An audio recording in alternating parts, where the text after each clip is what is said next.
नमस्कार। अगर राजस्थान में एक अच्छी सरकारी नौकरी पाने का सपना है, तो यकीन मानिए आज का ये विश्लेषण आपके लिए ही है। आज हम राजस्थान एलडीसी और जूनियर असिस्टेंट परीक्षा की ए टू जेड जानकारी, मतलब शुरू से लेकर आखिर तक सब कुछ समझने वाले हैं। तो चलिए बिना कोई देर किए सीधे मुद्दे पर आते हैं। सबसे पहले जरा इस नंबर पर गौर कीजिए। 10,644। जी हाँ, ये कोई छोटा मोटा आंकड़ा बिल्कुल नहीं है।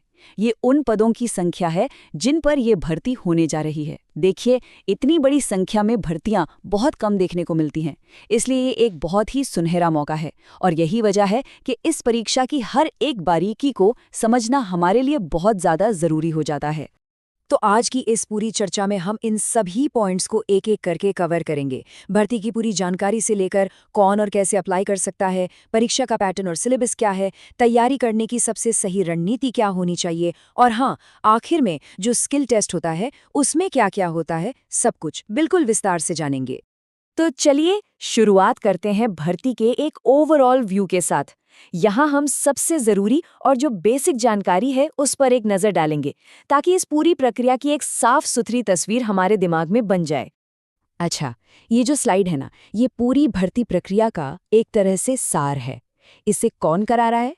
राजस्थान स्टाफ सिलेक्शन बोर्ड, जिसे हम RSSB भी कहते हैं। पद हैं LDC और जूनियर असिस्टेंट के, और कुल भर्तियां, जैसा हमने बात की, 10,644 हैं। अब सबसे ज़रूरी बात, तारीखें।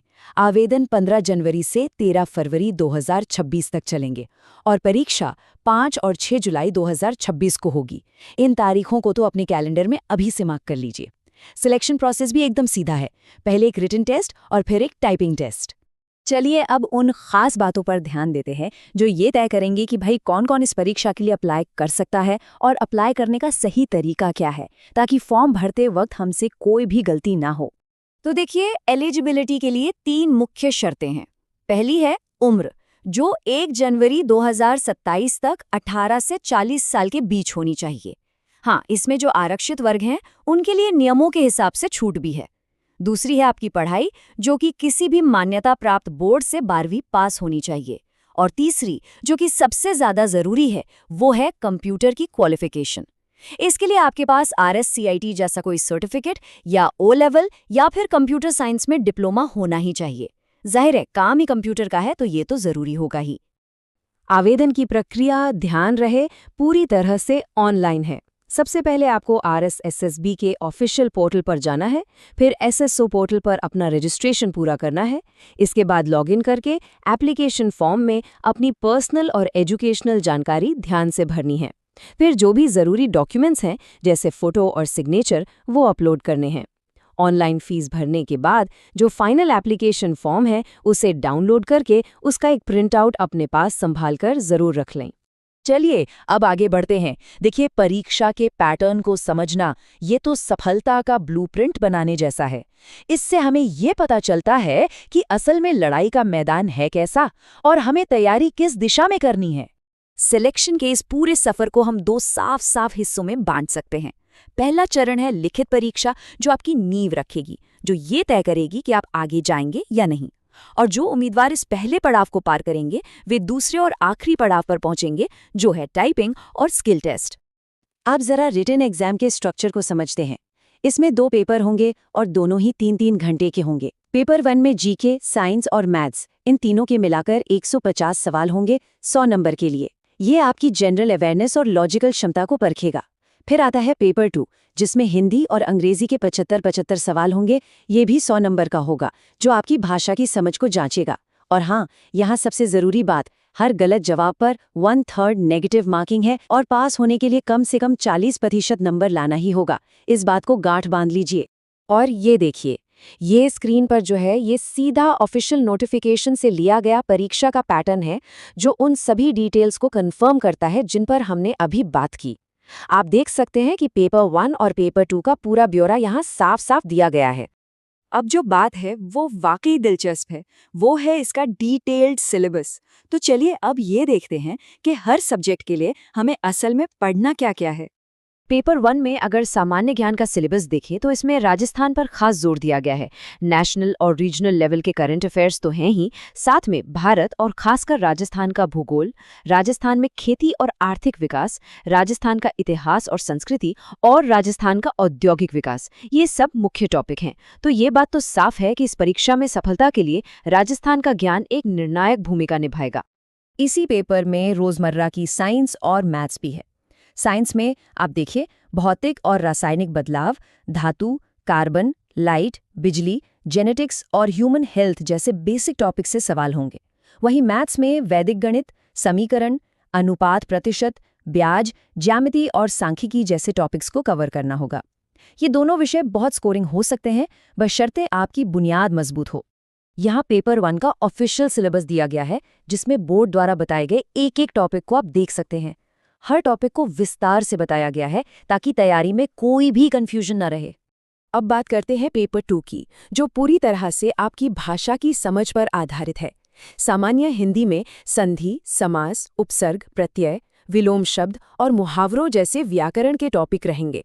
वहीं जनरल इंग्लिश में tenses, voice, narration, prepositions, synonyms, antonyms और ऑफिशियल लेटर्स से जुड़े सवाल पूछे जाएंगे। भाषा पर अच्छी पकड़ आपको मेरिट में बहुत ऊपर ले जा सकती है, ये याद रखिएगा। एक छोटा सा ब्रेक लेते हैं।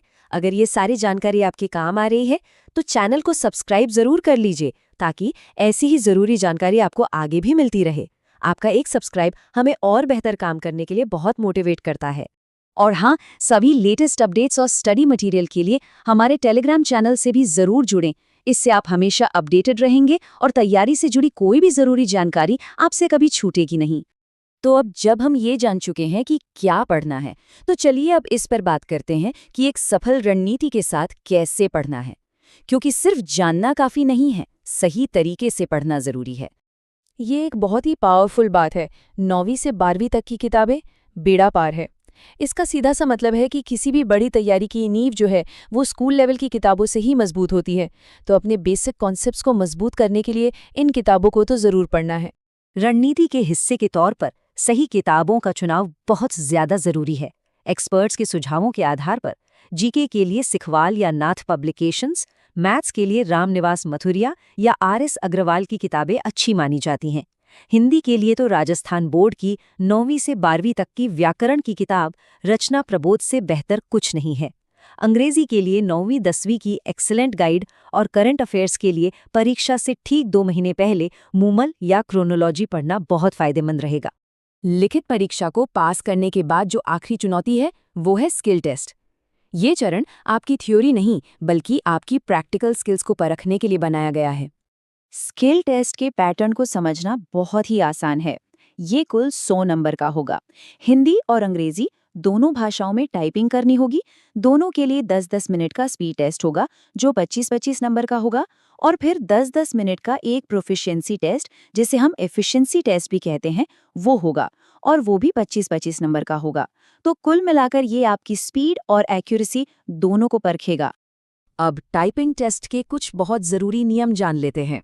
हिंदी टाइपिंग के लिए देवली 010 फॉन्ट का इस्तेमाल होगा, जो लगभग कृतिदेव जैसा ही है। अंग्रेजी में 500 और हिंदी में 400 शब्दों का एक पैराग्राफ टाइप करना होगा।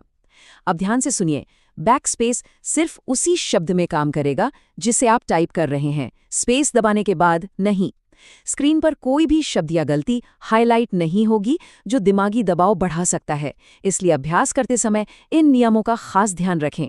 और एक अच्छी बात यह है कि नंबर सिर्फ सही टाइप किए गए शब्दों के लिए ही दिए जाते हैं, इसमें कोई नेगेटिव मार्किंग नहीं है। तो भर्ती से जुड़ी हर छोटी बड़ी जानकारी अब हमारे सामने है। सिलेबस, पैटर्न, रणनीति और आखिरीकरण की चुनौतियां, सब कुछ अब बिल्कुल साफ है। अब सवाल बस एक है कि क्या आप इस सुनहरे मौके के लिए तैयार हैं? अपनी तैयारी को पूरे आत्मविश्वास और लगन के साथ शुरू कीजिए। आप